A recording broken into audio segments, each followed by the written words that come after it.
கர்த்தருடைய பரிசுத்த நாமம் மகிமைப்படுவதாக. இன்றைய தின தீபம் தியானத்தில் ஆண்டவர் நமக்கு தகப்பனாய் இருக்கிறார். அவர் எப்படிப்பட்ட தகப்பன் தெரியுமா?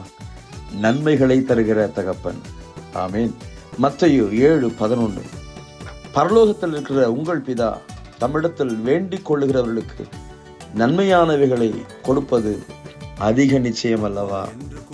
இந்த வசனத்தை கேட்கிற என் அன்பு தேவனுடைய பிள்ளைகளே, அப்பாவா இருக்கிற ஆண்டவர் தம்மிடத்தில் வேண்டிக் கொள்ளுகிறவர்களுக்கு நன்மைகளை தருகிறார். இந்த நாளில் இந்த சிந்தை உங்கள் மனதில் நிறைவாக இருக்கட்டும்.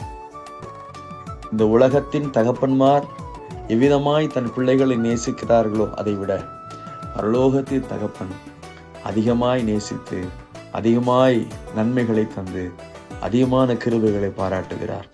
அந்த தகப்பனை இந்த நாளில் நம்பி ஸ்தோத்திரித்து அவரை சார்ந்து கொள்வோம். ஆமென்.